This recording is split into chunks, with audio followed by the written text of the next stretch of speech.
Professor Mousumi G Banerjee, floor is yours. Yes, sure. So we may begin now, in fact, then it's exactly time.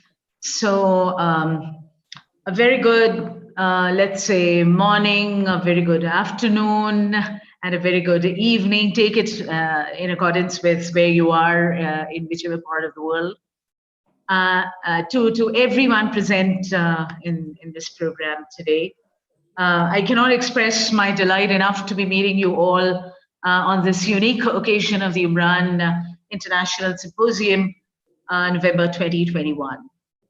The very reason of this event being unique is that it has been able to bring together continents as we did in March this year also. That in itself is a stupendous achievement.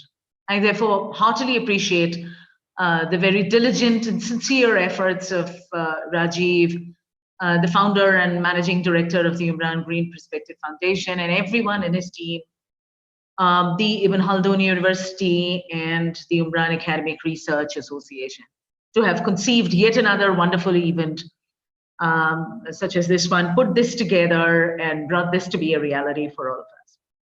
I very warmly thank Rajiv and everyone in his organizing team to have invited me, and it is my utmost pleasure to be able to be a part of this intercontinental meet, as it truly is. The Department of English Literature at the English and Foreign Languages University at Shillong is really proud and happy to have been able to be one of the collaborators in this distinguished academic. So now to come over to the theme of the present symposium, that is identity, violence, and woman. I think it is extremely significant since issues of violence, subjectivity, and identity have remained fundamental to the very realities of our own experience today. A very important aspect of violence is to consider that it needs to be subjectivized, since this much too often gender debate is sometimes even found to be strategically normativized as being quintessential to the political ontology of the masculine. This startling asymmetric fixation of power leads to a rather undesirable subjectivization, rather desubjectivization and domination of the protagonist of violence. A problem that classical approaches to violence have, more often than not, served to assert. The condition of domination of women leads to a normative evaluation of societal structures, perhaps because of a perceivable inability to change, reverse, and make the relationship of power unstable. This continued acceptance of domination and almost historically and somewhat decidedly confirmed their supposed inferiority in the social structures of power, and thereby relegated them to the margins of their relationships with me. Hence, the entire phenomenon of domination does not here need to be approached from the point of view of the dominator or people who benefit from relations of domination, but needs to be considered rather by means of an inquiry into the origins and constituents of domination. Not asking who is dominating, but why domination at this particular time and space. Which discourses legitimize this relation? How have they come into being? And which possibilities of local resistance do they offer? So I think these are the issues that we would need to engage in, and I'm sure the papers that are going to follow now would be able to bring forth a lot of these and other perspectives to the extremely pertinent and intertwined questions on violence, identity, so with that, I would like to heartily welcome you all to the third session of the symposium today. I would also like to extend my warm welcome to all the discussants of the session, namely Surbhi Vashisht, Priyanka Singh, Lobsang Zuali, and Anjana BS, and Professor Prasad AK. I'm certainly delighted to meet you all on the occasion. I've named all the presenters in order of their presentations as our scheduled for this session. In a short while from now, we would begin with Surbhi Vashisht, who would be reflecting on rebuilding self, combating corporeal and psychic disruption in Anuradha Roy's Sleeping on Jupiter. The next presenter would be Priyanka Singh, who would be presenting on portrayal of different kinds of violence against women in Indian cinema in the last 3 decades. The next speaker to speak would be Lobsang Zuale, who would present on the topic Reclaiming and Redefining Identity, Women in Mizo Literature. Next, we would turn to Anjana BS and Prasad AK for their paper on structural violence against women, a study on gendered division of unpaid work in Kerala. So I cannot wait to listen to each one of you, and I'm sure it's going to be a very engaging discussion on diverse facets of violence, identity, and woman. So with that, let us begin with the session. I would request the presenters to introduce themselves first before they begin with their papers. So Surbhi, you may proceed with your presentation now. Over to you. Thank you so much, ma'am. Can I share my screen? Yes, sure, you can.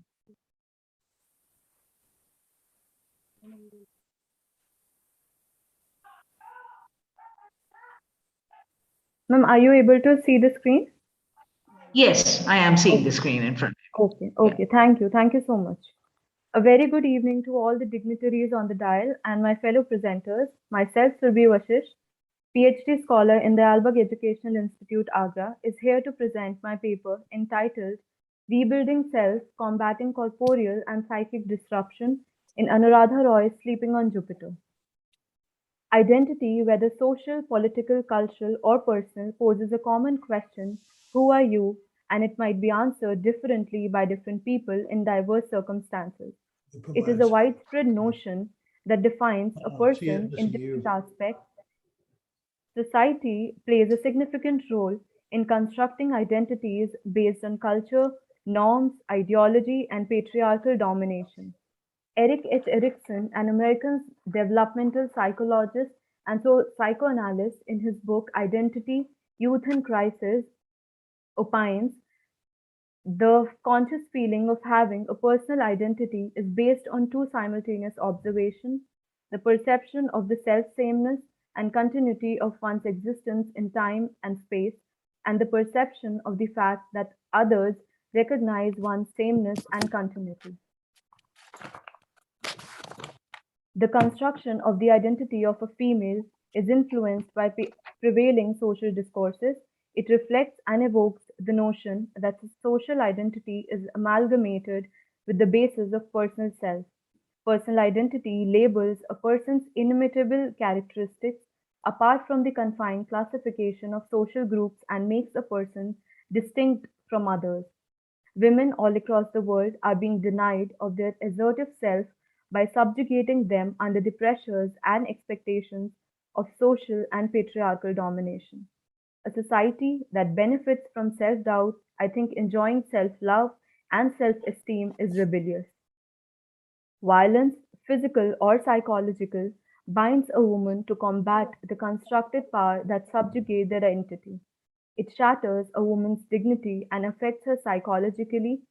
Society makes them believe in their vulnerability and dependency on the androcentric structure. Women's quest for identity, freedom, and equality is invincible. Anuradha Roy, an Indian novelist, got globally acclaimed by her third novel, Sleeping on Jupiter, which has been shortlisted for the Man Booker Prize in 2016 and the recipient of DSC Prize for South Asian Literature in 2016. She has also been much admired for other three novels, An Atlas of Impossible Longing, Folded Earth, and All the Lives They Never Lived. Sleeping on Jupiter won the attention of the audience as Roy discusses the issue of predatory sexual behavior of hypocritical religious leaders. The novel questions the sanctity of the so-called sacred walls and the godmen who run these dubious institutions. Roy talks about the journey from the experiences of violence, child sexual abuse, corporeal and psychological scars and traumatic past, to the overcoming of fears, transcending vulnerabilities, and surviving through the painful memories by attaining inner liberty. The novel depicts the poignant musings of a 25-year-old protagonist, Nomita Fredrickson, who is returning to India to overcome the abusive memories of her past. Nomita, at the age of 7, witnessed and experienced the macabre killing of her father by masked men, the unfathomable loss of her brother, and abandonment by her mother.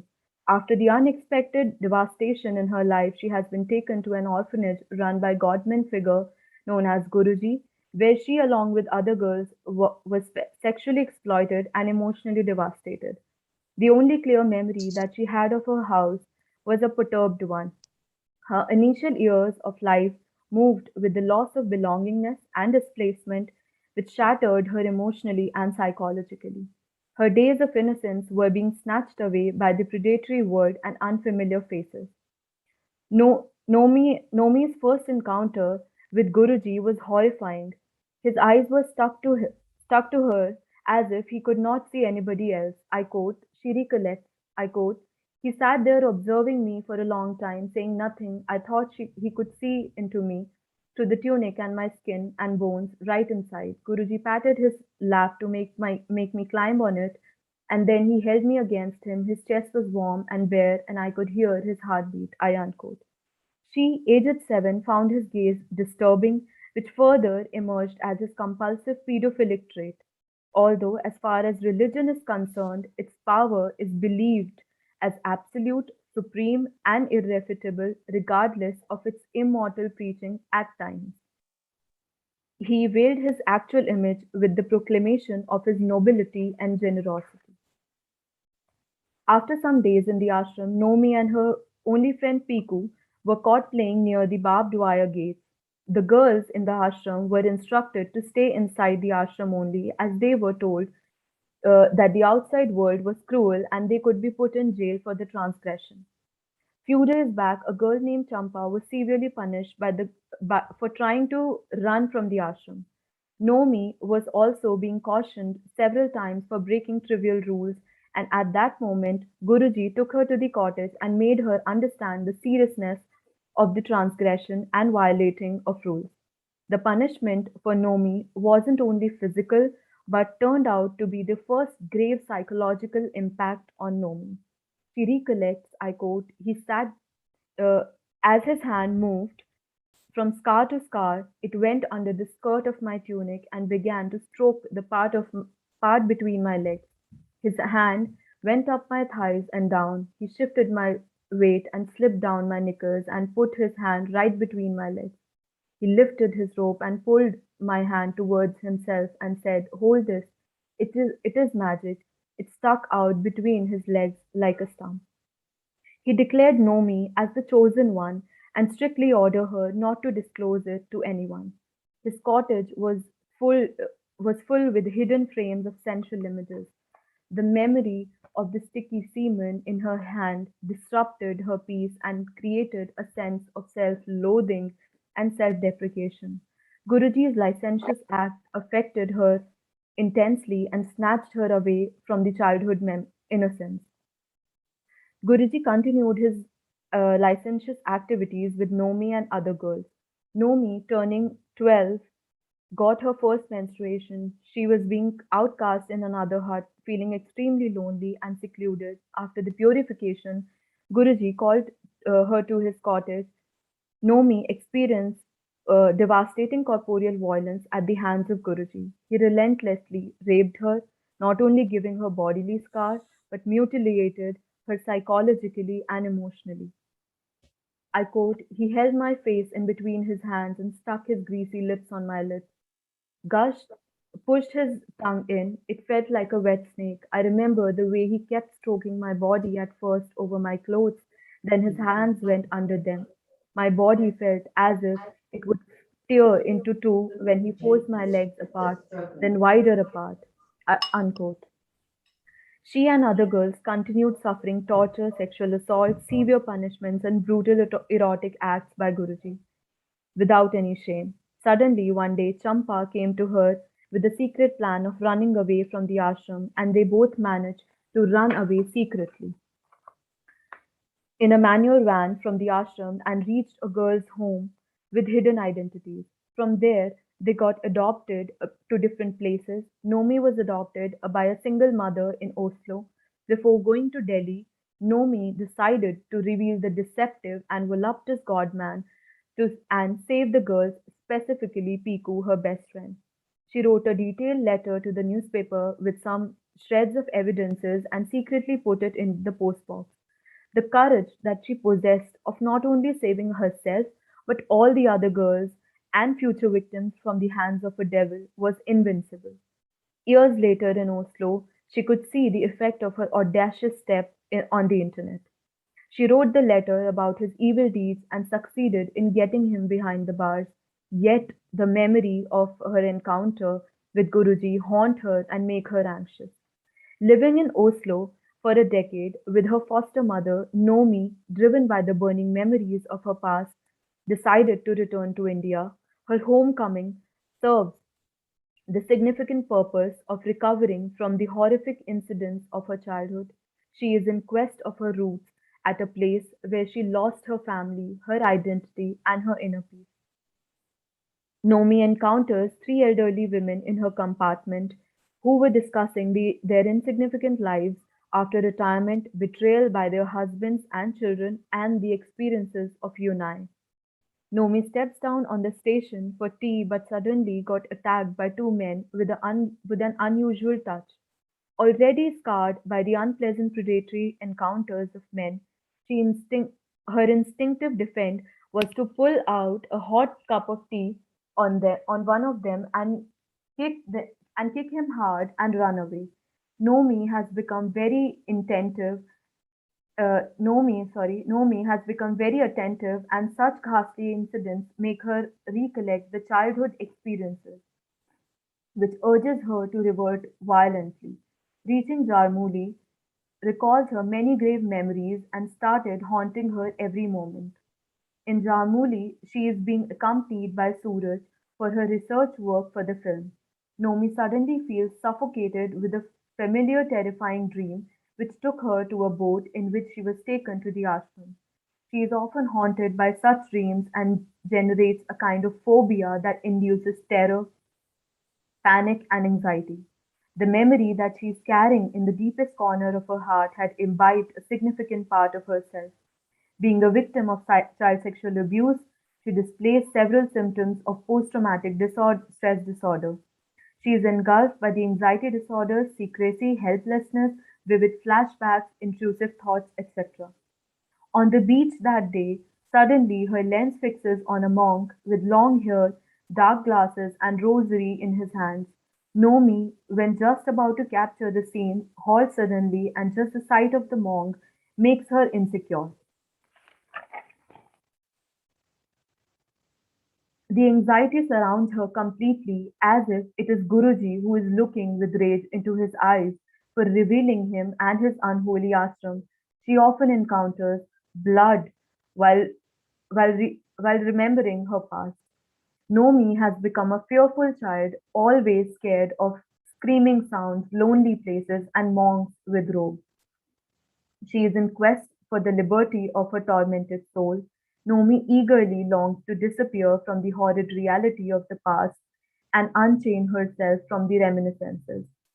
Nomi always feels surrounded by a sense of emptiness which has created void and fear in her.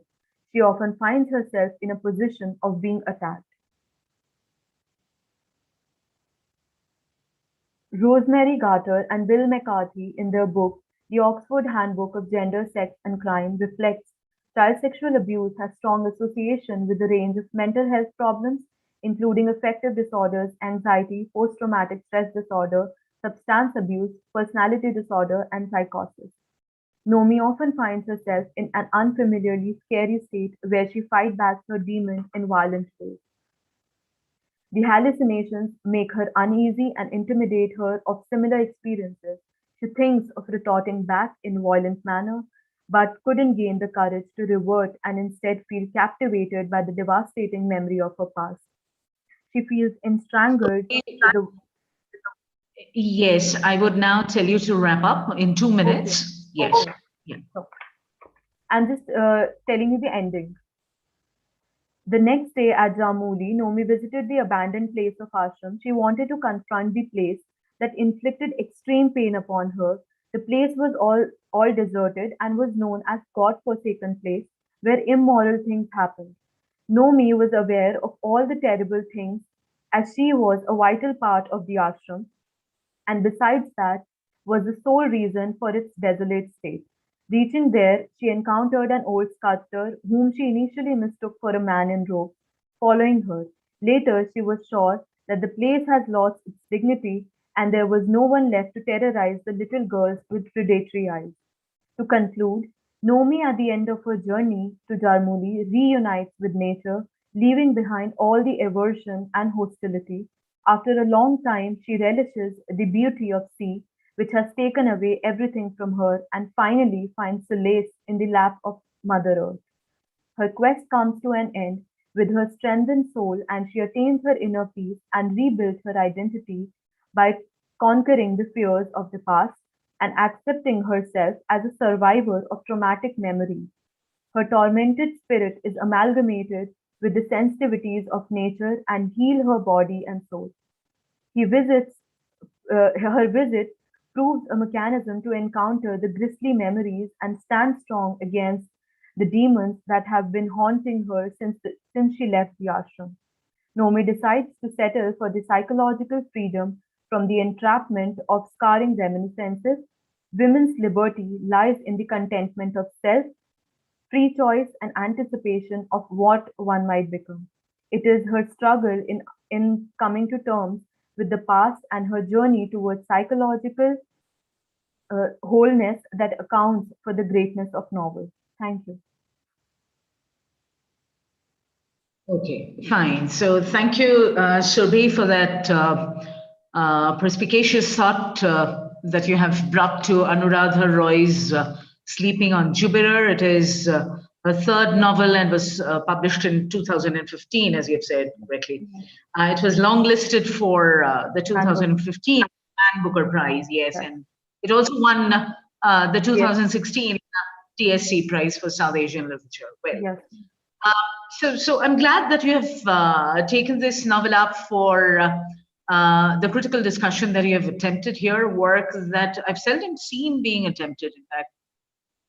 The novel brilliantly presents how corporeal and psychic disruption can really serve to cause a sense of internal violence that is perhaps sometimes more damaging to the victim than the other considerations of violence. And you have brought that out very appreciably. The violence Nomi Fredrickson goes through is stark and obnoxious, and therefore the novel makes for an extremely engaging read for studies in violence and is also an arresting representation of women who, even to this day, we are made to realize continue to be very convenient I would say, psychosocial and psychosexual objects of victimization. But at this point, I was also curious whether you have considered the reason for Nomi's wanting to go back to Jarmuli, where her childhood was spent, and why she actually thinks of doing that. I mean, what could be the author's intention? Something of which, of course, we can seldom be certain.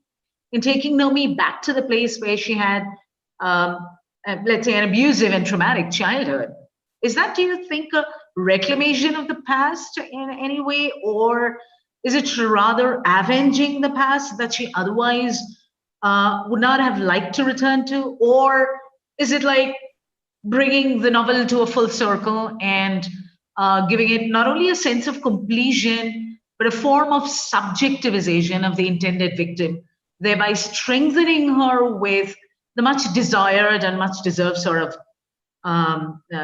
agency, which could be in its turn a threat to the perpetrator. Do you think that? Ma'am, I think that bringing back Nomi to the place where she actually gone through the violence is the defense mechanism of the author. There are two ways to, overcome the fear. By getting away from it and just forgetting it, and another by overcoming and by encountering the fears, the violence, and the familiar place that actually inflicted the pain onto you.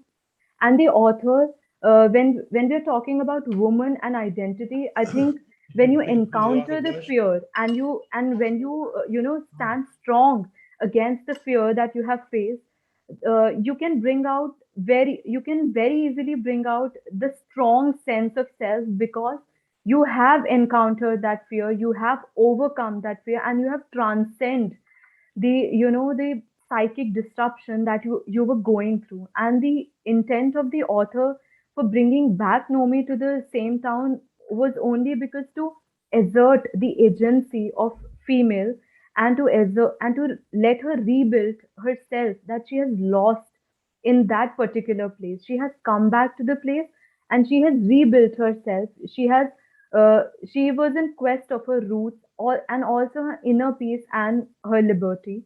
And I personally think that bringing her back was a good, step for the greatness of novel. Yes, sure, and I think that is one of the reasons why as strong a character as Nomi's was actually conceived, because that very character in itself makes the novel so very engaging, and that very strength coming back to one's place where she had that kind of a childhood, and then gathering that strength and coming back is a kind of an ending that is extremely striking, you see, because otherwise, yes, any one would not actually would have wanted had it not been. Also, she has faced that violence at a very, very tender age, that gets it into your mind. And when she has got that courage after a decade or so, then she as a very, very strong self, with a very, very strong self, she came back to the place to encounter that fear and to overcome it. Yeah, so that is a kind of a rediscovery of the self that was torn by violence, and how she is reclaiming that past and overcoming, in a sense, that violence. So that is really strong. So yes, if there are any questions on this paper, anyone in the audience would like to ask a question, or maybe we can take the questions after all the 4 papers are done. I think that would be a good idea. Yes. Okay. Thank you, Priyanka, for that wonderful paper. So we would go over to the next presenter, who is Priyanka. Yes. So Priyanka, you are presenting on portrayal of different kinds of violence against women in Indian cinema in the last 3 decades. Yes. We turn to you now. Hello, everyone. I hope you all are doing very well in this pandemic. I did my master's last year from Pondicherry University, and right now I'm studying for entrances. But I came across this excellent topic, and it's very rare when we talk about violence against women. It's there in the open, but to see a seminar on it, it's a very great opportunity. So I thank you all for that. So my paper focuses on violence against women that has been shown in Indian cinema and how it has been romanticized over years. So there isn't any fixed solution to it. They just end it abruptly, as in like by giving the character a happy ending. So it's not a really, I would say, not wholesome to end it like that. So let's just see what I mean by that. So I'll share my PPT, 1 second.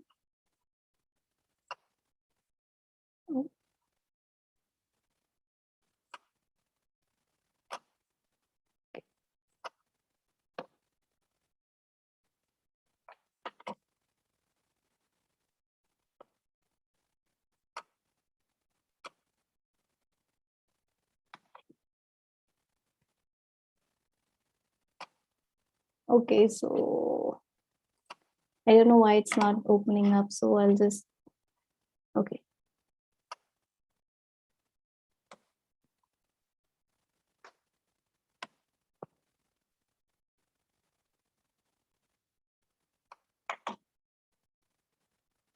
Okay, so it's not opening up. There's some issue. So I'll just do my topic. Is that all Yes, right? so you don't Okay, I'll worry. just- You can go ahead with your presentation without the slides. Okay. Yes, Okay. that'll do. So let me start by quoting Emilian Pankhurst, the Pankhurst family that stood in 20th century against the crushing patriarchy and came up with the slogan "Vote for Women." Her famous quote, "Men make the moral code and they expect women to accept it. They have decided that it is entirely right and proper for men to fight for their liberties and their rights, but it is not right and proper for women to fight for theirs." With this, I'd like to start my paper. Violence against women has been a recurrent issue in India, be it psychological, emotional, or physical. Women are seen going through trauma in order to survive and continue to live in somewhat normal life, while simultaneously getting crushed under the pillars of patriarchy. Clearly, laws are necessary, but they are not enough to improve their condition. Sentences like "it's just a slap," these kind of fights happen between a husband and a wife, and "she must have done something to provoke her husband," are the most common things that people hear from mouths of victims of their abusers. One of the main causes of this behavior is the silence of the spectators, as they silently accept what is going on because for them it is normal. They have seen it happening in the movies that gives them the validity that they need to justify their actions. Indian cinema influences the public a lot, from trending topics like the partition, the mid-partition haircut promoted by Salman Khan in Tere Naam, to the Indian Spitz dog that we see in Hum Aapke Hai Kaun.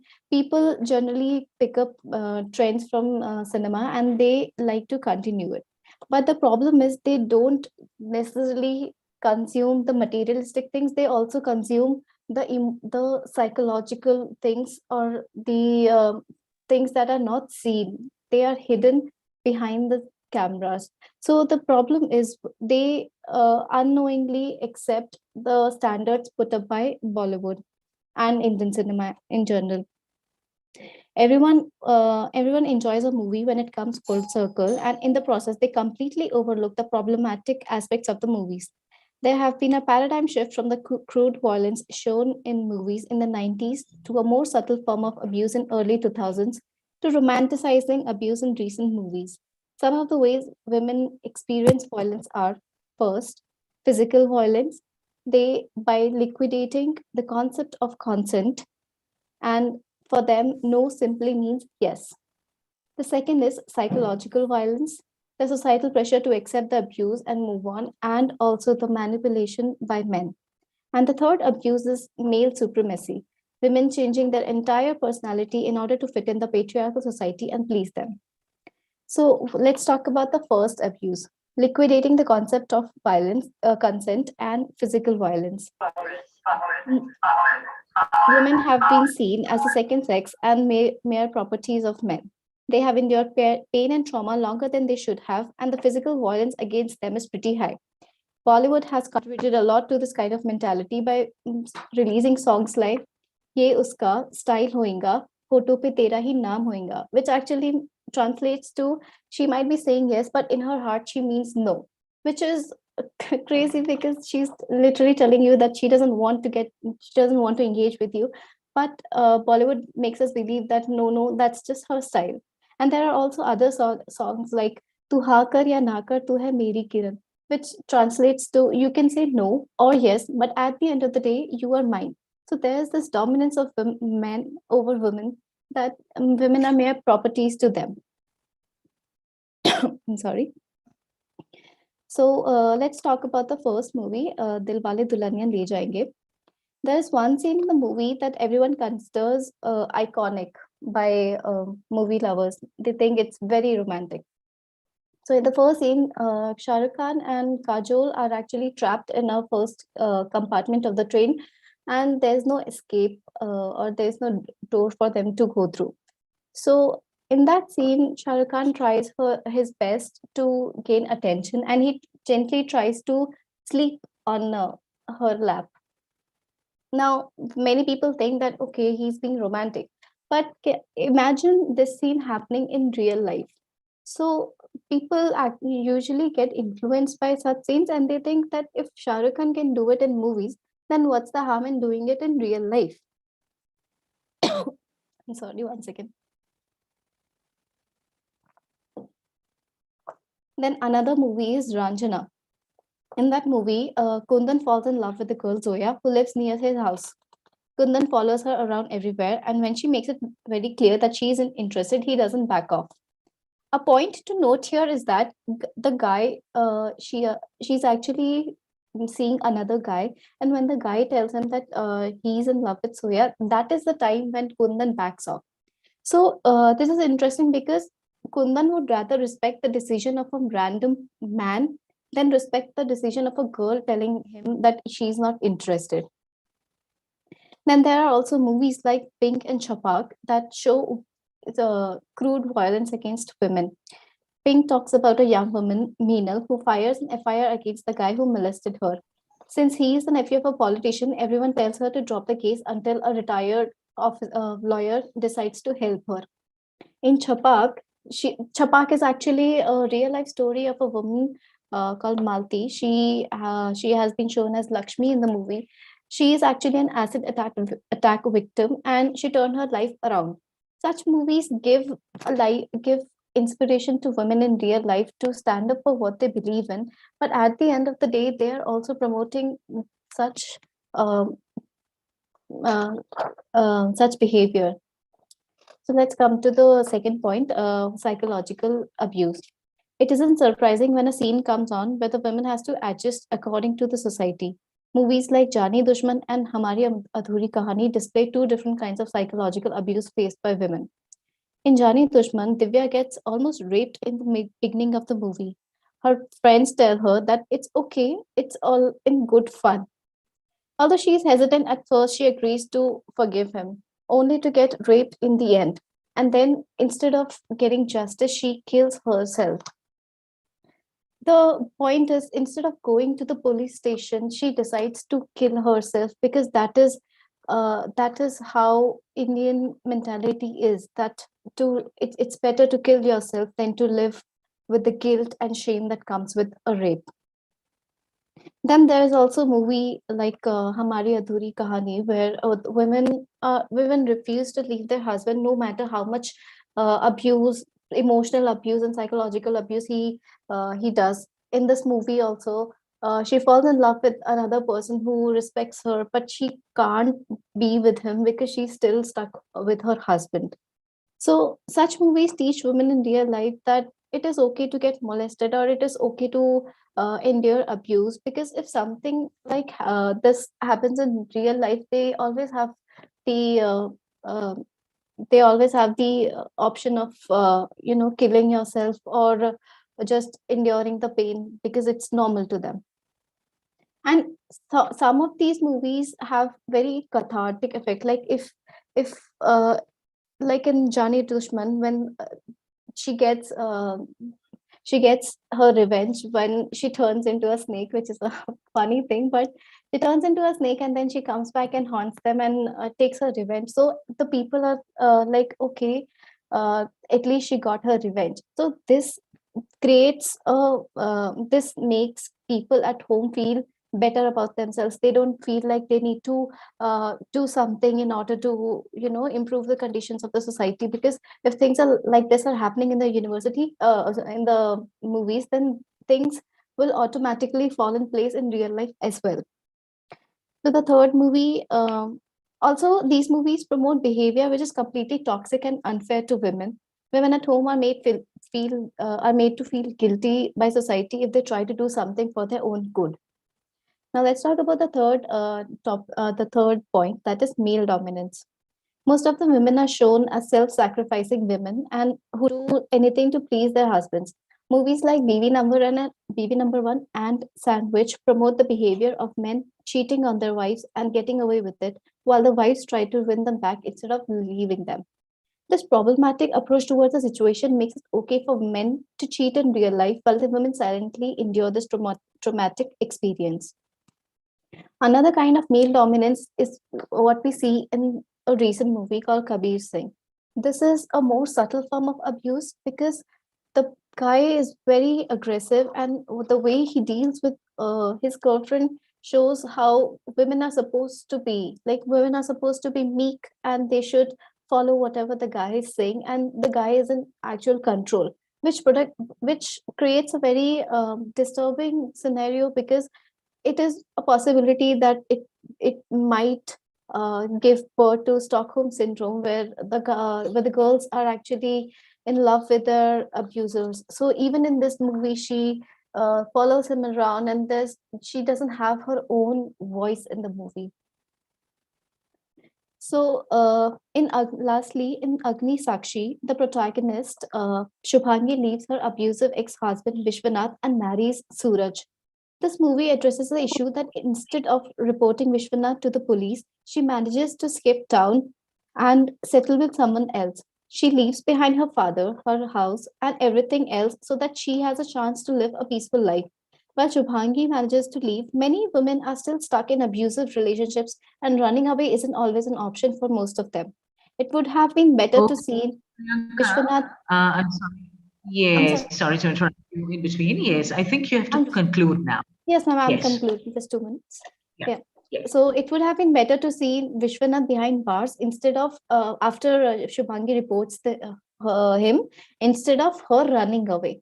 So in comparison, in conclusion, I'd like to say that recent movies such as Thappad, in comparison to Agni Sakshi, are a better way to show abuse as abuse. It slammed the doors at the regressive statements that society still makes when women experience abuse.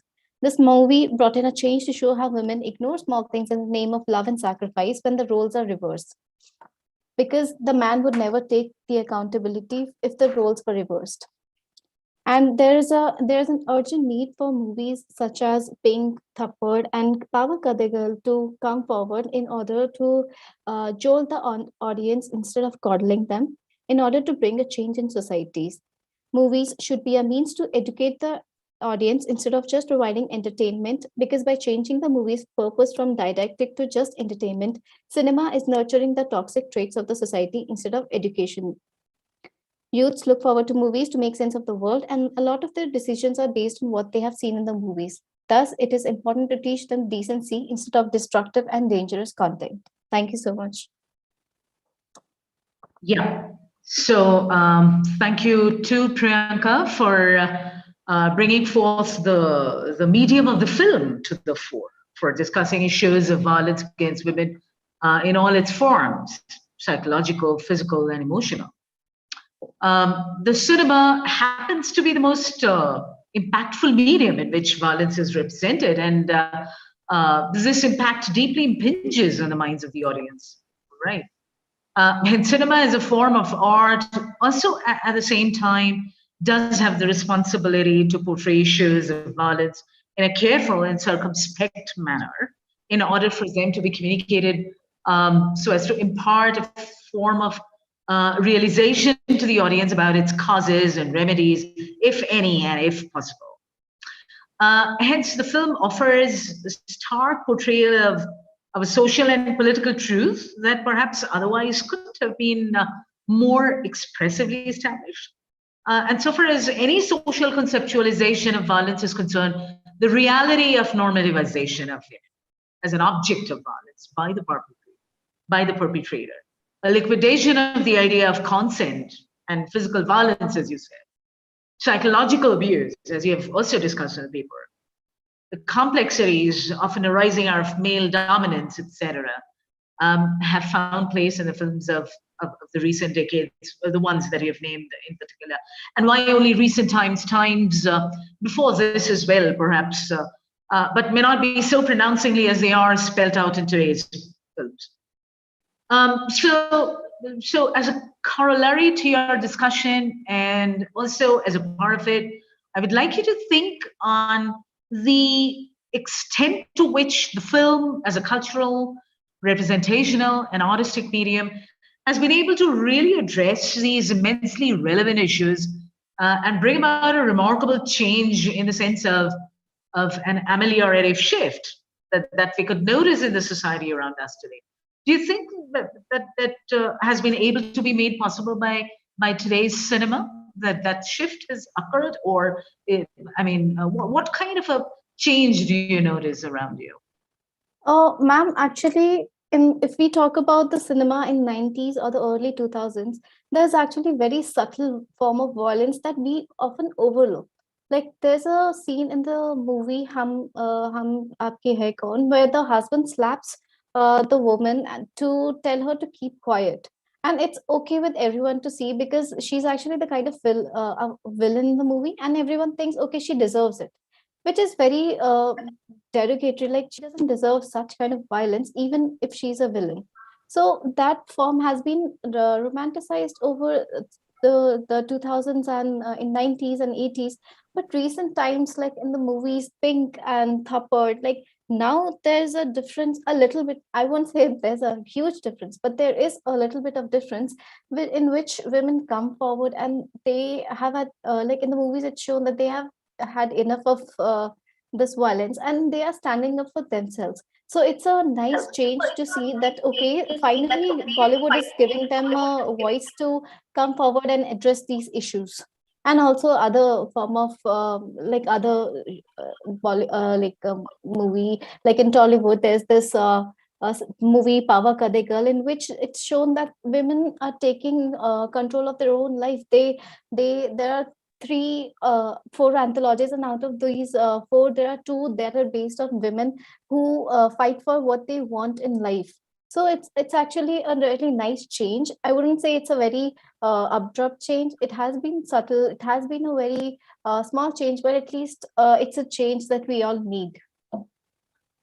Yes, sure, and that is why these films need to be discussed, and that the change is happening is very much evident in the ideas that you have put forward in the paper, and that shows well. I mean, a lot of critical discussion is needed, and a lot of thought needs to be going, behind the making of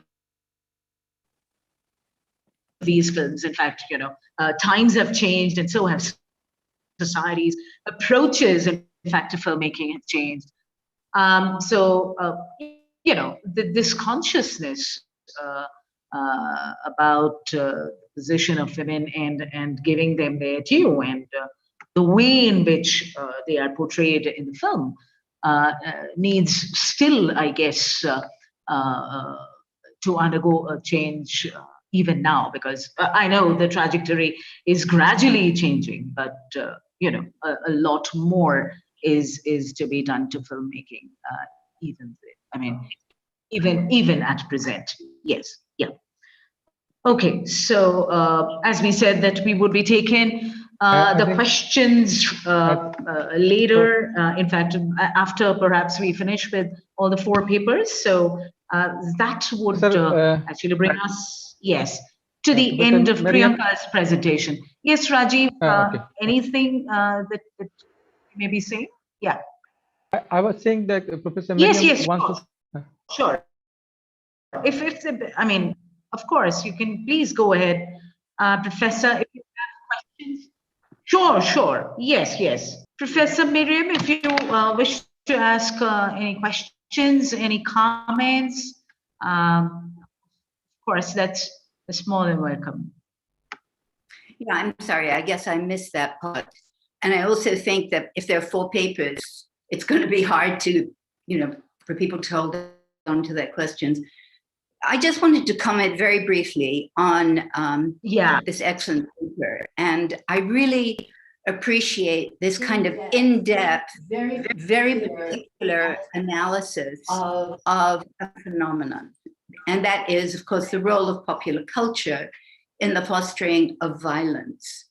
But I want to sort of maybe briefly go back to my comments yesterday, and that is to remind us as we go through the papers today that the way in which we look at a specific issue needs to be put into a universal context.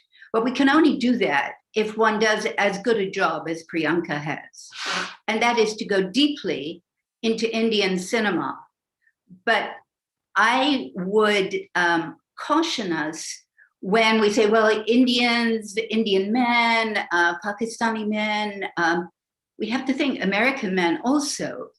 And the role of popular culture, especially of these popular films, is terrible around the world, nowhere more so than America. And the problem that we have is that when you have a film like Thelma and Louise, where you have empowered women who are going against the norms, there's going to be a group of people who are really excited about it. It's not subtle, like what you were talking about here, though that was not so subtle. It is, it's so difficult to go against patriarchal norms, so the acceptance of violence and the glorification of violence. So Hollywood is worse than Bollywood. But I'm sure this is true, I mean, in Egyptian film culture also.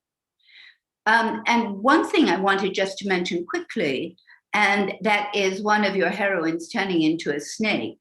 I would recommend that you read a wonderful novel by a Saudi woman. Her name is Raja Alem, A-L-E-M, and it's called Fatma, F-A-T-M-A. And it's about a woman who has been abused by her husband. And her husband, she discovers after she's married him, owns a snake farm. And she goes into the farm and is bitten by one of the snakes.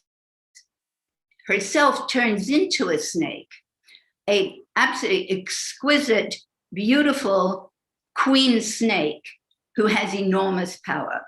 So I think it might work well with your study. And thank you. I really enjoyed your paper. Thank you so much. Yeah. Thank you very much, Professor Miriam, for this wonderful comments. Yes, of course, I completely agree with you. I mean, it seems that the normativization of women being portrayed as victims is something that is still more often than not perpetuated. And as Priyanka says, this phenomenon is taken to be pretty normal, and it impinges on the audience's mind so very much. And they come to take this phenomenon to be, to be a part of their normal behavior and completely acceptable. So I think that is something that filmmaking needs to really subvert, in major ways. Something that still needs to be done, and film still. I mean, the medium of the film still needs to really appreciate that and undergoes that I would say a paradigm shift towards giving women their due, because we still see cinema not being able to do perhaps that kind of justice to the rights of women. So yes, so that was really great, and thank you, Priyanka, for that. And we would move on to the next paper by Lobsang Zuali, if I'm pronouncing it right. Lobsang Zuali, please do correct me if I'm not pronouncing your name right. And your paper is entitled "Reclaiming and Redefining Identity: Women in Mizo Literature."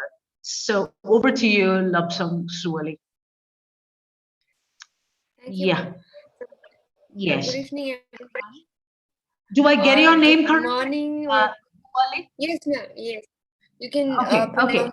EW is pronounced as O in Mizo. So Lobsang Zuali sounds perfect. Yeah. Lobsang Zuali. So, yeah. Thank you. Go ahead. Yeah. All right. So thank you for this opportunity. So I am Zuali. I'm a PhD scholar from Jawaharlal Nehru University, New Delhi, and I'm currently working on the paper that I'm presenting today, which is on Mizo literature, women in the role of and status of women in Mizo literature. So as I'll be sharing my present PPT. So I don't know if you mind if I switch off my camera. Yes, you can, Ramsung.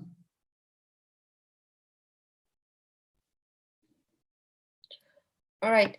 So we've listened to a number of papers on identity, violence, and how the women are also a part of the agency of patriarchy, toxic masculinity, and all the other passive or active violences inflicted upon them. So moving a bit away from violence, but more on the passive side, then today I'll be presenting on redefining and reclaiming one's own identity of women in Mizo literature.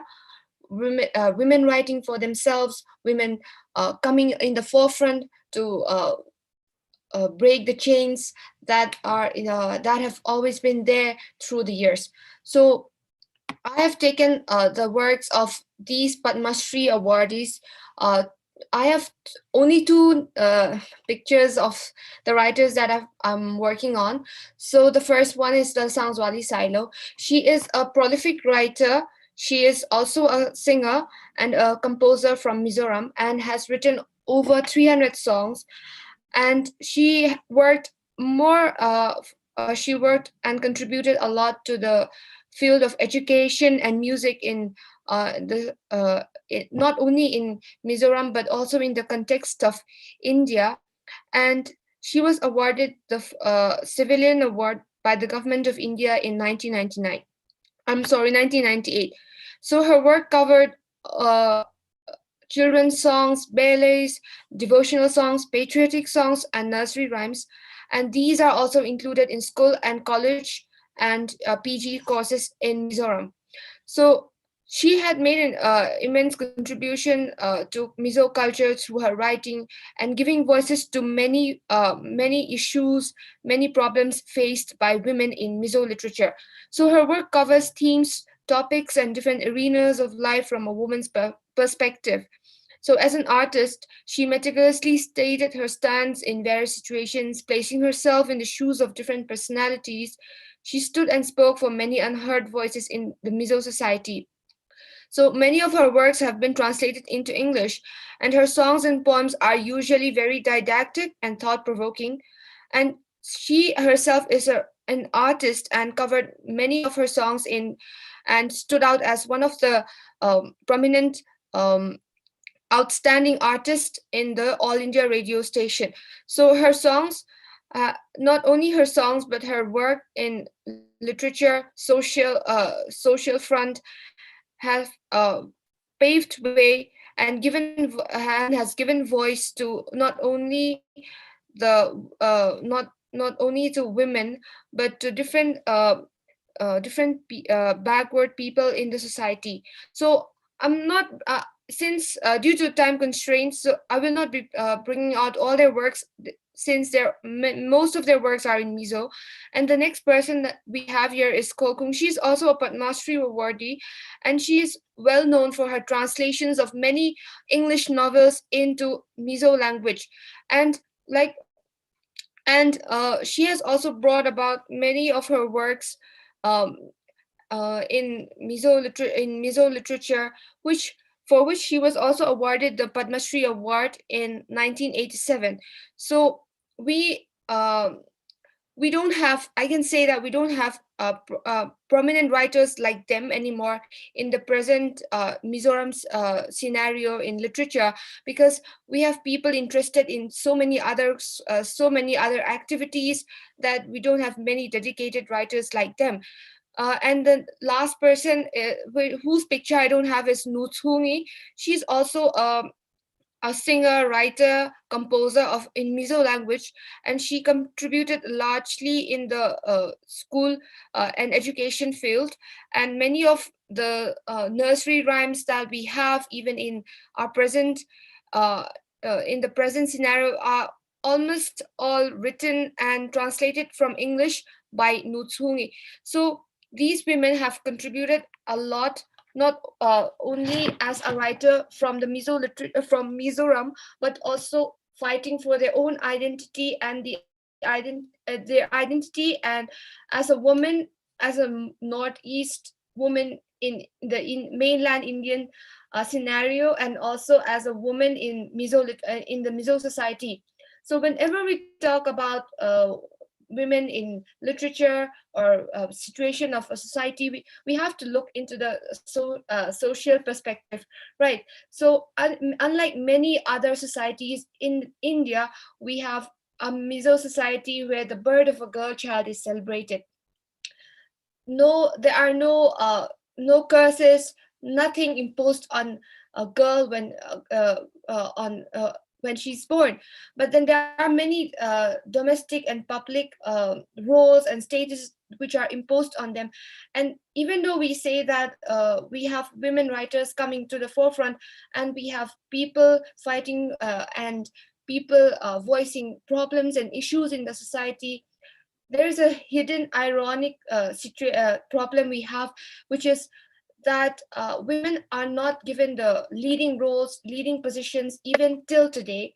Even though it's a patriarchal society, I know that it's very ironic to say that the girl child is celebrated, but then we can men have not opened their hearts and minds and tolerated women to be in the leading position in every field of life, even.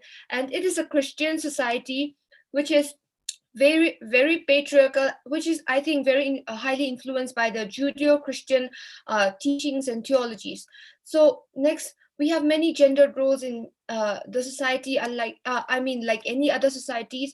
But one significant feature is that over the years, I can say from the age of my parents to my grandparents, Mizo society accommodates love marriages and have openly tolerated women and men courting each other in public and also in our household.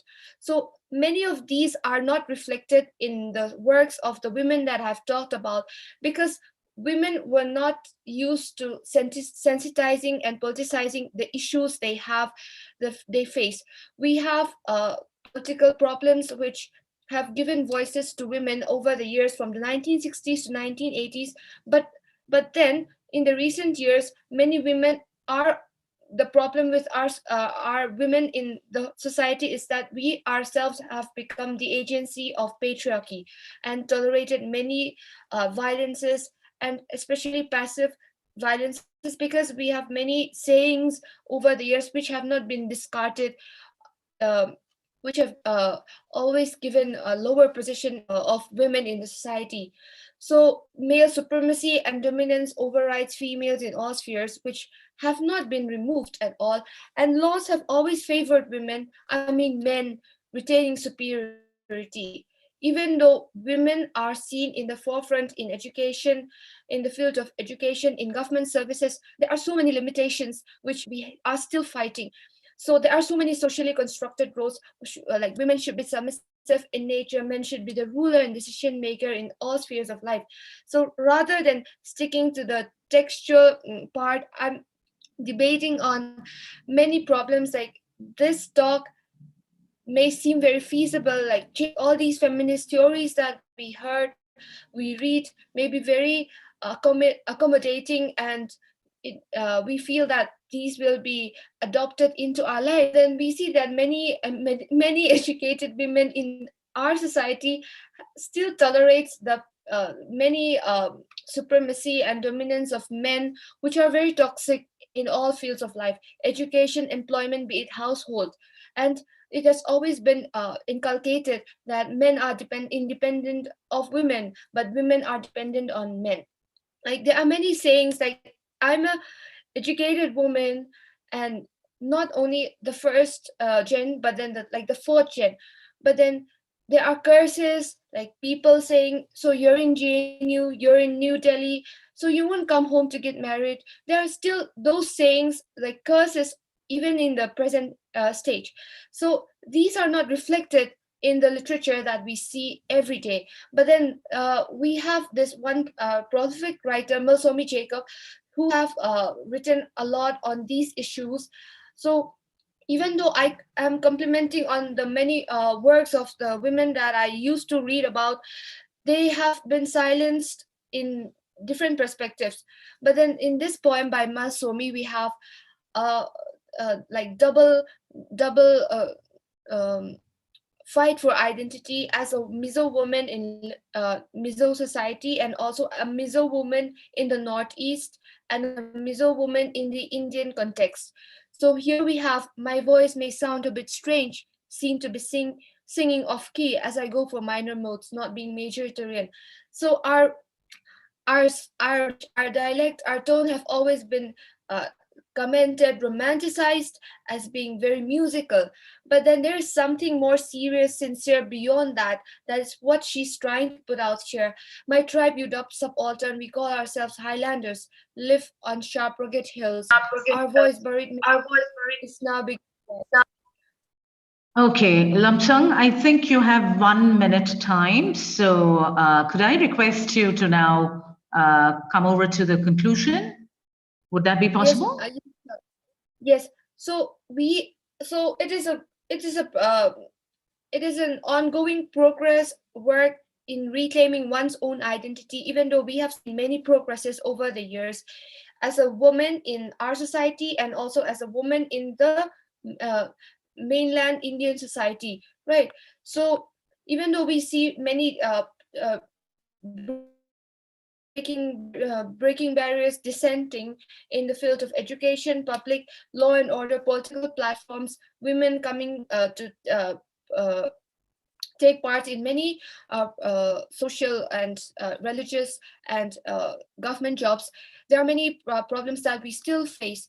So these are the questions, like the ironic points that I'm making and putting out in the academic front, and which I think should come beyond this and move beyond this academic exclusive meets and be adopted into the real world that we have. So thank you for this opportunity. Okay, yes, thank you very much, Lapsang, for that paper in which you have quite encouragingly, responsibly and elaboratively brought out the issues of women in Mizo literature. So far as the context of Northeast literature is concerned, the entire corpus of writings constituting such literature is not perhaps a satisfactorily researched area, as I was saying the other day in another conference that was held there. So if delved deep is an extremely fecund area, we know, of interdisciplinary studies, particularly the ethno-cultural literary considerations embedded in the heart of this literary discourse. So it's now the task of contemporary critics like you to unravel the hermeneutics of Northeast literature. So let's not distinguish the genre in terms of it being either mainstream or peripheral, but rather I think it's about the extent to which we are able to bring the context of Northeast literature into the more frequently discussed literary discourses of textuality, theory, and power relationships. I've always felt that this rich treasure trove of text history, culture, and geographic and demographic diversity is in need of more critical reflection, particularly outside the originary space, something that, of course, you are doing, and by this means should be brought to the center of literary, historical, social, political, cultural, and intellectual discursivity. So the complex tapestry of such literature is manifold, and no attempt at an ideological homogenization of the genre would in actuality be able to give it its due place. It accounts for a new modernity, in fact, right? Historicity, narrativity, and multicultural and multilingual literary experience. And very significantly here, the content supersedes the form, and a narration of the lived realities of immensely varied communities brings out stark and hitherto unrealized and should I say unconfronted truth of a unique post-colonial condition. The space of expression is albeit subjective, but the historical moment universal in terms of its human appeal. So I'm glad that you have been able to hail that virtue high through a critique of the present position of women in terms of their role in the society in general and in the workforce, in the political arena, in religious practices, in educational institutions, and in law and order in particular. So, so quickly, my question is over here for you. Well, so my question here would be concerning the role of the government, well, running the state of Mizoram. So what specific reformations have you found over the past decade that the state government has been able to bring about, right? So that's number one. And the second point would be, you have mentioned two authors in your paper, I found. So do you have other writers too addressing women's issues in their works? Now, I ask this because the title of the study indicates the portrayal of women in Mizo literature, a section that I find comes at the end before the conclusion of your discussion. So don't you think the major emphasis with regard to the point at hand might in some way have been missed, or do you think I need to be corrected? Yes, ma'am. So in answering the second question, yeah, due to the time constraints, I was mixing, yeah, here and there. But then, yeah, the main concern is that there are lots of gaps in between and changes in between the works of these women. Those women that I've mentioned in the beginning couldn't sensitize or politicize the problems they were facing at all. So it was only in the recent years that we see women writing for themselves and politicizing, sensitizing the different issues that they face every day.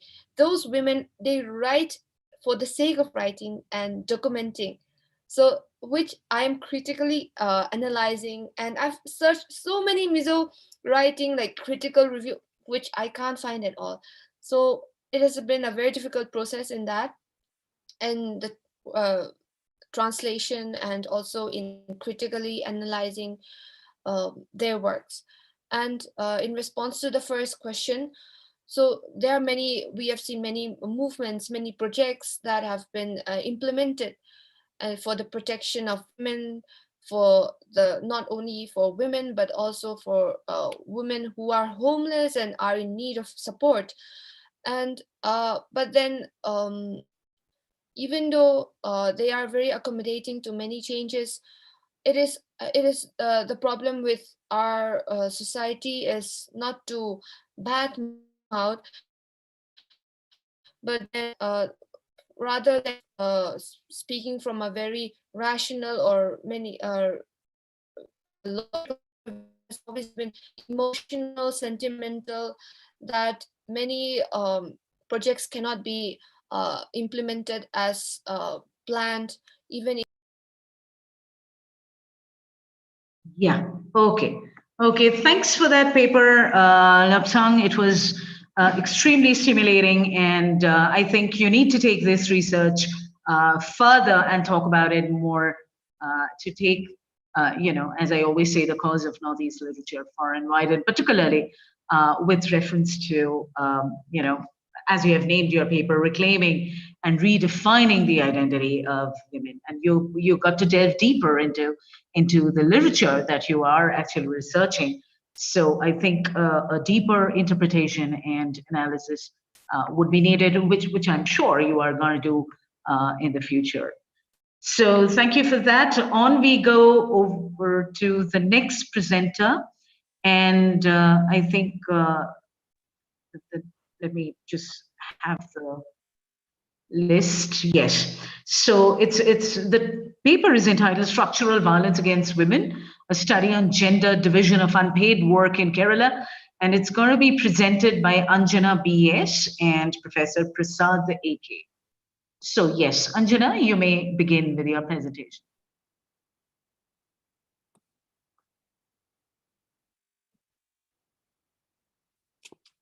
Thank you, ma'am.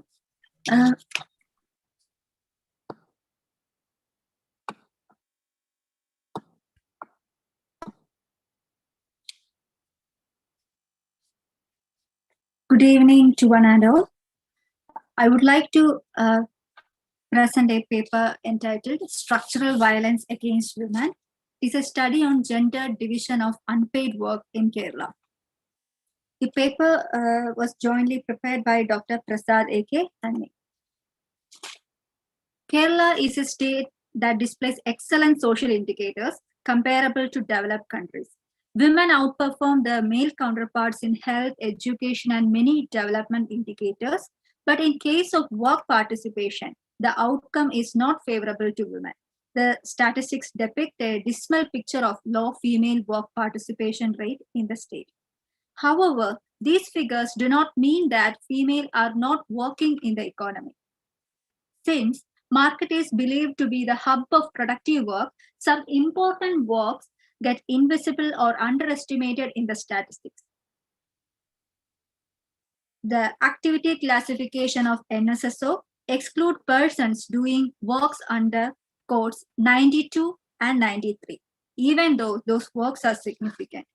The main characteristics of these works are it is not directly paid or remunerated. So a large part of missing labor is missing only from the data, but is very much there in the labor force. The problem is they are unable to adequately capture it. So what is unpaid work? Unpaid work is the work which does not receive direct remuneration like cooking, cleaning, caring, etc. And very often it is women who do this kind of work and bear most of the burden. These domestic tasks are perceived as their primary responsibility, and it is associated to the social construction of gender and dominance of patriarchal norms. Even though unpaid work is significant and consumes substantial amount of time, it remains hidden socially and in public policy. Since unpaid work is predominantly done by women, neglecting to include it underestimates women's contribution to the economy, which is a reflection of patriarchal character and brings male bias into macroeconomics. So to make this unpaid work visible, I have conducted a study on time utilization pattern of women and men in Kerala. The result tends to reinforce a conservative perception that women have been responsible for unpaid work, especially housework and caring. It is seen from the table. The time spent on paid activities is found to be highest for men. With respect to unpaid activities, the participants of female respondents were engaged in enterprise or farm run by their spouse or father without any economic compensation. Also, female bear the greatest burden of housework and caring. It ranges between 6 to 7 hours per day. On the whole, women spend about 5 times more in unpaid activities compared to men. And the burden of unpaid work restrains women's time, which are meant for the personal care and maintenance. Personal care and self-maintenance is necessary for healthy life and individuals' well-being. While men get about 14 hours per day for personal enhancement, women get only 10 hours per day. Thus, women sacrifice time for their personal development for other household members, and there seems to be free riding on unpaid work provided by women. These are some of my respondents. So we can see unpaid work as a form of structural violence. This is the concept introduced by Johan Galton. It refers to a form of violence wherein some social institutions like family may harm people by preventing them from meeting basic needs, which takes a toll on their psychological, economical, physical, and sexual life of women. With respect to unpaid work, this is a very unequal distribution between women and men. And what is important to note is that the predominance of women in this work is not the result of their free choice. The division is largely a social construct determined by patriarchal tradition and values. In fact, this highly unequal distribution is at the root of power relations and gender inequalities. Unpaid work uses the time and energy of women to develop capabilities such as education, nutrition, health, etc. of family members. By rendering attention in the form of cooking, serving, caring, etc., which are unpaid. So, unpaid activities contribute not only to current household consumption, but also to future well-being and to community well-being. It takes care of the depreciation of labor and enables male members of the family to go back to work the next day.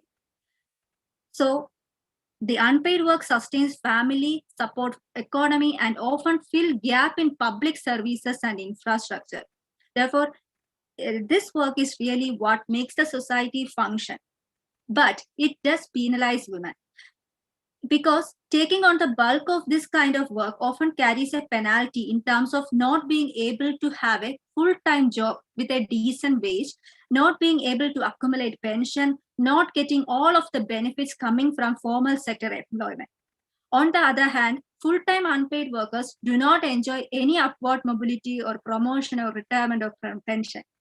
They do not, the major point is they do not have any retirement. It is a lifelong work.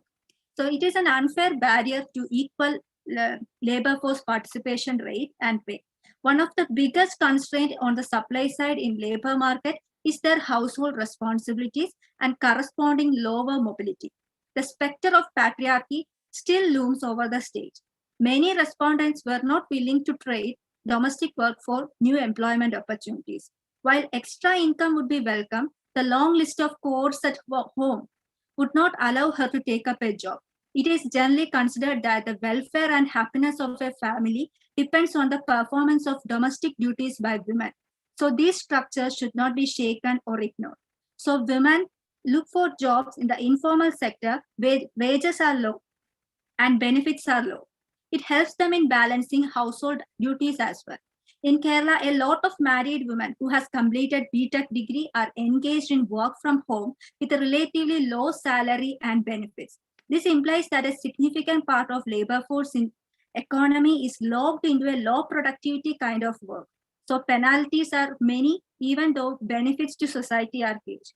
By not fully engaging women, economy is misallocating resources and fails to take advantage of their full potential in the marketplace. It also misses complementarity between women and men in the workplace. It is also significant that in my study, there seems to be no difference existing between time spent by employed and unemployed women on household activities. So irrespective of occupational status, they have a major role to play in the household. Doing household activities is a must for women, and full-time or part-time employment in the job market does not reduce such burdens significantly. Indeed, women continue to struggle with the second shift impact, in which they come home from a long day at work and take on the unpaid labor of housework and childcare. But the double burden of women is often not addressed. And men who have female partner working in home have an unfair advantage over women in the workplace, who have no free labor at home tending to their needs. The unpaid work of women consume a substantial amount of their time. It puts a ceiling on the time that can be devoted for their personal care and development. Also, these domestic tasks are often prioritized above personal well-being by most of the women. So, feminine time exists often in relation to the demand of time by others. From the above data and the results, we can see that there is a failure of women to recognize the continuing gender inequality they continue to face due to the existing social division of labor. They consider this work as their responsibility and task, and it is a must. So even though women's literacy, education, and health standards are high in the state, the social transformation over a prolonged period was highly uneven, and patriarchy in Kerala is apparent in this generalized social commitment to women's domestic role.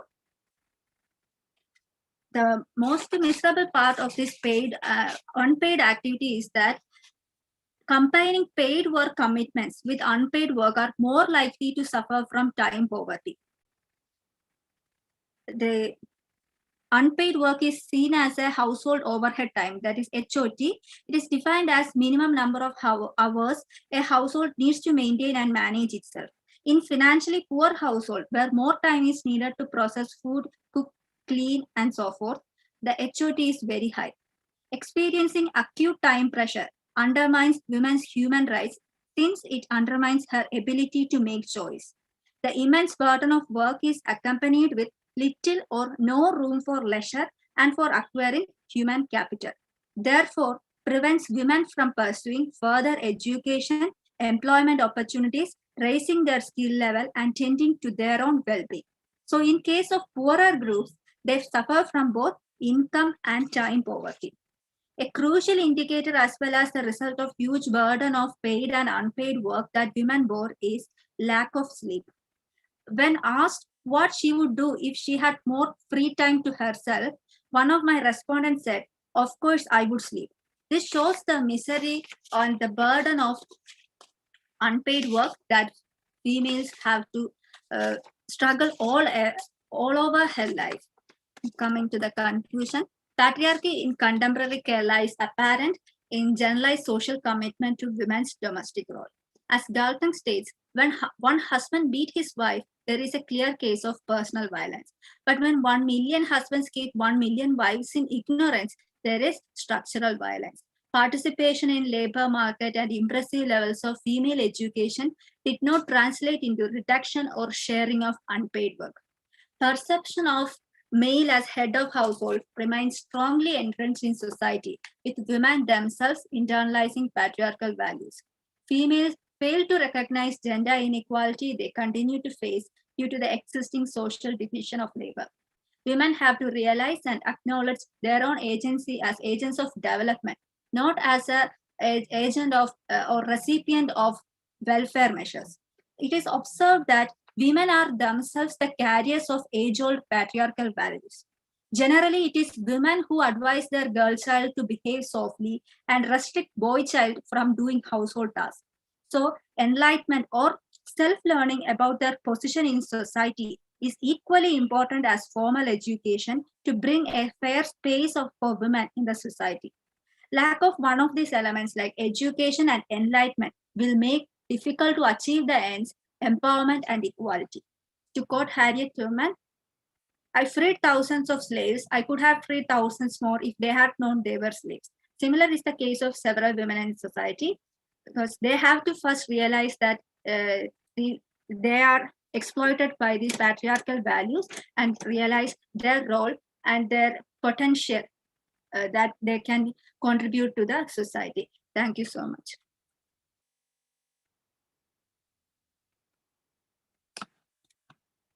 You're muted, Ma'am, Professor. You're you're muted. muted. Ma'am, Yeah. you're muted. Yes, I've realized that. Sorry.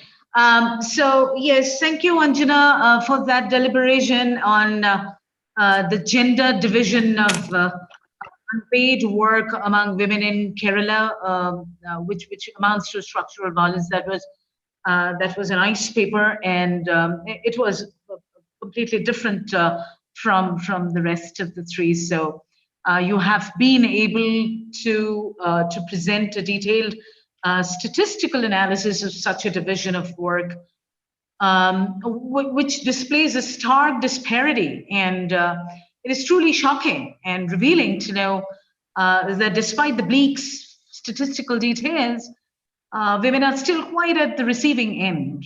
At one place in your paper, in the conclusion, to my mind, while I was going through your full article, you have said, the society should recognize and make visible women's work. So my question would be, in what way do you feel, on the basis of the field surveys that you have carried out, could that be realized? Now, also say whether there have been any incentivizing initiatives to not only address, but also bring about a redress to this issue of unequal reward of labor. An honest third inquisition of mine would be, how do you think would domestic chores, particularly one like caregiving, be evaluated and brought into estimation by employing any of the possible measurement standards, a fixation of incentives? Because I think that should be, or should have been, if it is not, a significant perspective that the entire discussion quite persuasively demands. So what would be your take on that?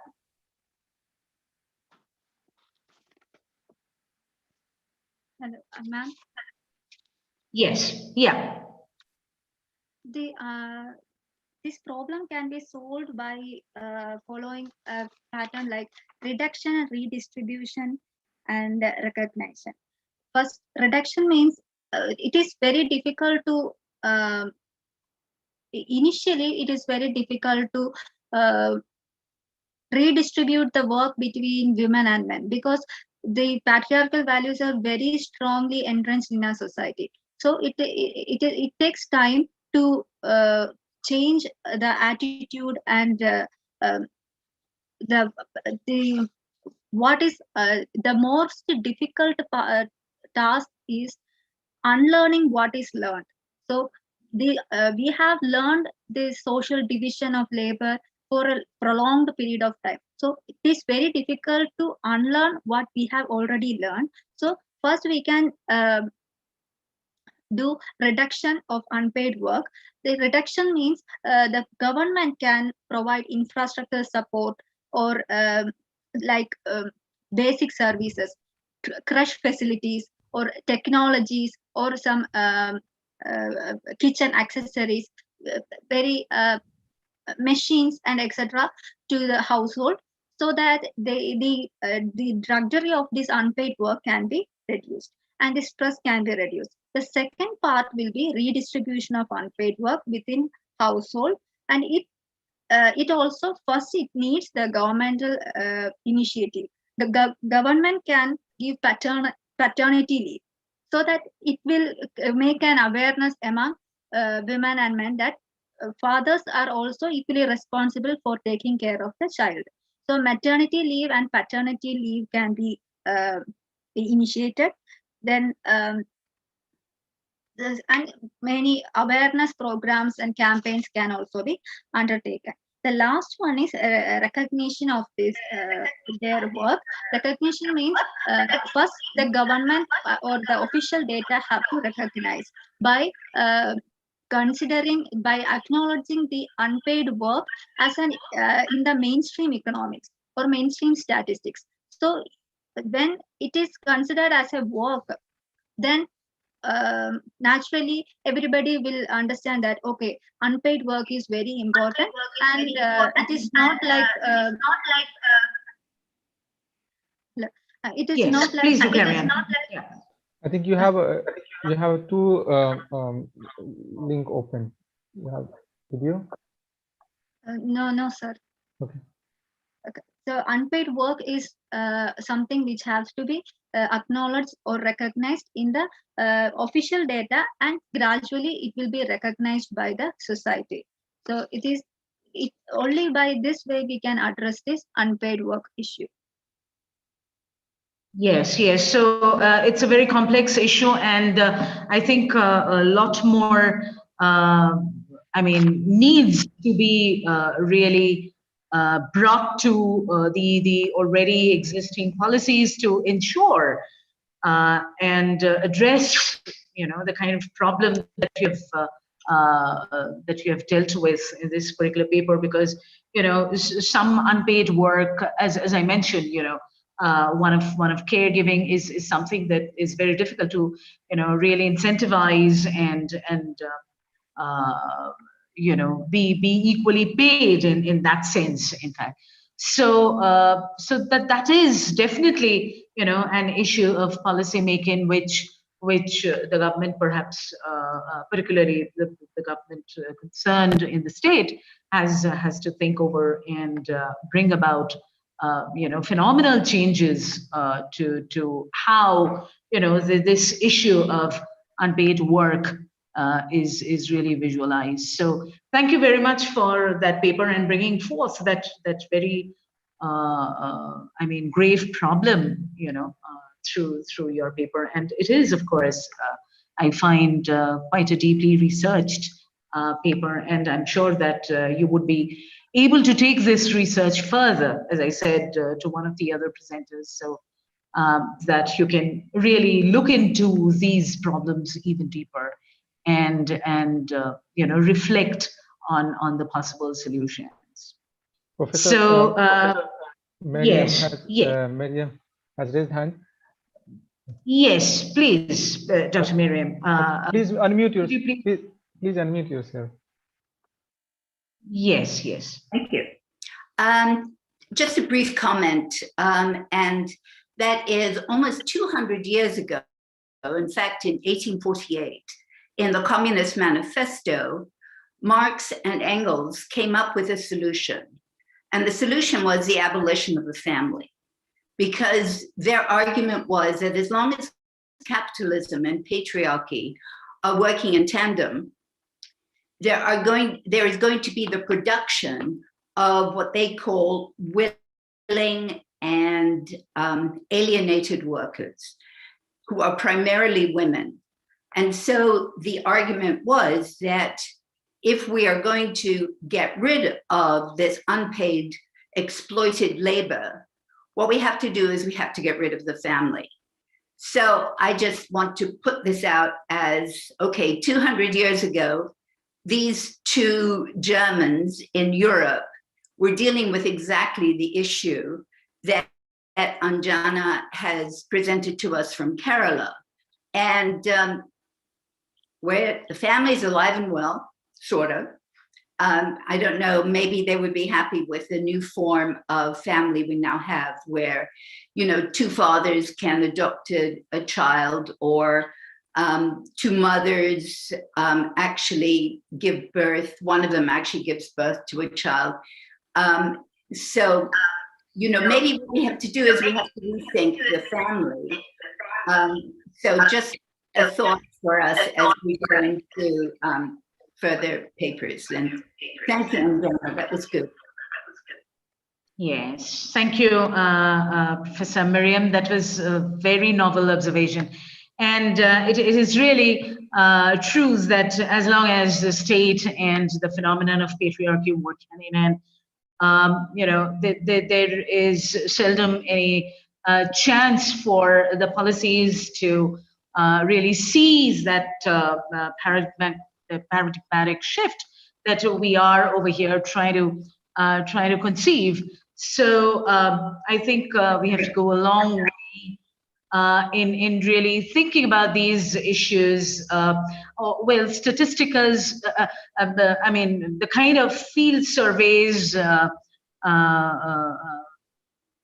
she has done, you know, are really commendable, and the statistical figures are dismal as well. So that's really something that you know, governmental agencies and you know, other organizations running in tandem with the state have to really ponder upon as to how this could be envisaged, and you know, I mean, such unpaid work could be given its due. So thank you very much for bringing that issue over here through that paper of yours.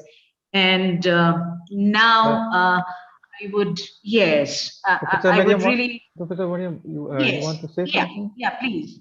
Yes, yes. Yes, I just wanted to, excuse me, briefly comment on what you said. You said state and patriarchy, but Engels and Marx's point was that, in fact, the state should intervene more, because the twinning is between patriarchy and capitalism. So it's that is the important issue. And so then the question is, who is going to provide social goods? So is it going to be the state? In India, is it going to be Modi? Or is it going to be the governor of Kerala? Or is it going to be the mayor of Cochin? So then the question is, the key question is, who's going to do the caregiving? And so do you want Modi to be involved in this? Do you want the governor of Kerala? Do you want the mayor of Cochin? Or do you want to have the strongest person down the road who's taking care of the neighborhood? So I think we have to be careful when we're talking, you know, about gender relations. Who is it that's going to get involved? Because if it's the state, in a place as large as India or America or Peru or whatever, the relationship that that state from the very top has with the street is a little like the colonial relationship of the colonizer and the colonized. In other words, it's to the advantage to make the split between men and women work to their advantage. So, I mean, obviously, 200 years have passed. The Communist Manifesto was incredibly important. Some people still think it is, despite the fall of the Berlin Wall. But there is so much, I think, that thank you, Rajiv, for putting together this extraordinary conference. So many things that we could do together, you know, wonderful papers, insightful research, and the need to come up with something that is realistic rather than Marx and Engels abolishing the family. I love my family. Yes, yes, true. I mean, that is something I really don't know who would decide. But I mean, some policy at some level needs to be formulated, but that has to be, I guess, decided together. In fact, it's not for an individual to decide on anything. Of course, the state has to chip in along with the central government at the national level. Something could be done at the state level. Something could be done at the organizational level. Something could be done. So you know, it again would depend on how all these levels are coming to a point and really thinking this over. So I think this is a complex issue, and a solution is not very convenient, in fact, to arrive at. So it really needs a deep thought. What a researcher actually in the social sciences can do is he or she can you know, do field surveys and present the statistics and you know, put forth a conclusion which may not be decisive in nature, but could be, you know, a good and a constructive suggestion as to what way, in fact, these issues can be addressed. I can see a raised hand from Muhammad Shafir. Muhammad Shafir, do you have something to say or contribute to that? Yes, actually, I am also from Kerala, but now I'm in Tamil Nadu. Yes. Actually, Professor Miriam was talking about family. We Indians or Keralites cannot think a setup without family. Actually, we are very much progressive, and we advocate feminism. We advocate women's rights, but in practical life, it's not like that. If we ask the men folk or the men that do you advocate feminism, they will say yes. And do you want to liberate women from the households or from the kitchens? Yes, they will tell yes. But we can ask two questions. You know cooking? No, I don't cook. Then we can ask another question. You wash your own clothes? No, I don't wash my own clothes. And do you have any relation with the household works? No. But still they want to liberate women from the households. And who will do all these works? So they support feminism, and they want to liberate women from this dust and soot and all the smoke of the kitchen. But in practical, they do nothing. So this is not the case of men alone. This is the condition. We are progressive in the academic field, but practically we are like that. But the new generation is doing something better because of the exposure through higher education, and because we cannot take Kerala as a whole, because we have three regions, that is Cochin, Travancore and Malabar. The difference is Cochin and Travancore were much progressive in education even before independence, but Malabar became educationally, and they got the exposure only after the 1980s, only after the migration to Gulf countries. And the girls began to enroll to higher education only after the 1990s or 2000. So that's the case. We cannot take Kerala as a whole, I think. So the perspective or the attitude of men must be changed.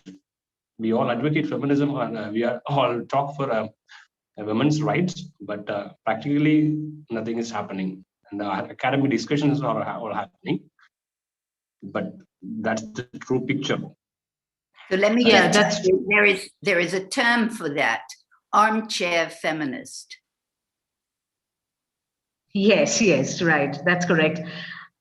So that's true. I mean, academic discussions, as you were saying, have to really live up to the reality, right? And therefore, over there actually lies the importance of these papers, as Anjana has been able to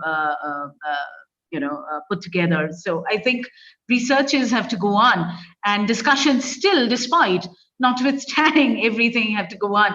Otherwise, if we do not deliberate, if we do not confer, then of course nothing is going to happen. Of course, I mean, the reality cannot be changed overnight, right?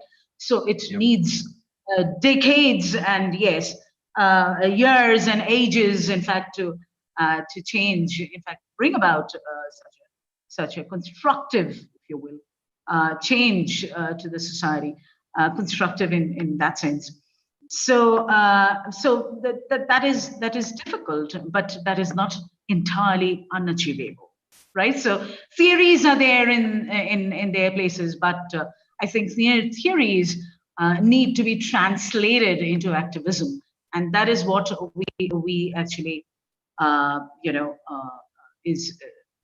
we are to really work and to walk towards. So that is something that we got to realize. We all know, but how, in what way, that is again, something we need to put our heads together and think about. So, and these academic discussions, of course, are a platform. So it's where we deliberate and we kind of try to find out ways as to how, as I said, that it's not possible for an individual to achieve such equality and such a due respect for work, in fact, particularly in the domestic sphere. But the problem is, when these activities, these tasks, in fact, get gendered. Now, from there, in fact, all the problems begin, because if it comes to cooking, for example, as you were saying, and if it's always assigned to the female member of the family, then of course it is there and then gendered. And I think all the conflict begins from there, because cooking is something that can be done by anyone. I mean, any member of the family who is able to do that can do that, right? So no one is actually supposed to do that. So the thing is, you see, these suppositions actually bind perhaps both men and women more, I guess, and we have to rise beyond these suppositions. So yes, and I do agree with you. I mean, theoretical suppositions and practical suppositions are different, but again, very unfortunately so, because theoretical suppositions have to transform and translate into practical suppositions. So only then perhaps we can walk towards or work towards, towards giving ourselves some kind of dignity of labor, I guess. So I think we have to come to the end of this discussion. But if there are any more comments or questions on the 4 papers, then of course that's welcome. But I think we have to go over to the next session. So we better not take more time in this one. But this session has been an extremely rewarding one. We had papers from across disciplines, from across varied states of India. So I guess it was a very good selection of papers. In fact, the first one on literature, the second one on cinema. So we have, several genres also being woven into this particular session. And then we had Mesoliterature once again, and then, the problem of gender division of unpaid work. So that was excellent, an array of papers, and we really loved it. So we look forward to such great papers ahead as well. So thank you all very much for participating in this session, and thank you and congratulations to all the paper presenters for those brilliant papers. And I hope you would be able to take your research, all of you, in fact, would be able to take your research further. So let this be a very constructive, starting point from where you would take off. So thank you very much for that. And thank you, Umran, because this was a sheer joy in chairing this session of these 4 wonderful papers. Thank you very much. Thank you very much, Professor Mousumi G Banerjee, and all the participants. Indeed, it was a very educating presentation. Being a male, I need to be very much careful about not to be blamed male evil. But indeed, I mean, it's fantastic, and that's how, I mean, you gave a lot of things, like, that's what we need to do at not at this much level, but on a higher level, that we can reach, this voice can reach to people and get aware of how a woman feel about when it is about being unpaid and it is not being counted, or even in the cinema how things are going on. It was really I'm very happy that I educated myself with your presentation, and then professors guided us with a lot of comments. We would like to request, before we go to the next session, is it okay to have a 5 minutes break, and then we come back? So please don't leave the link. Please remain online.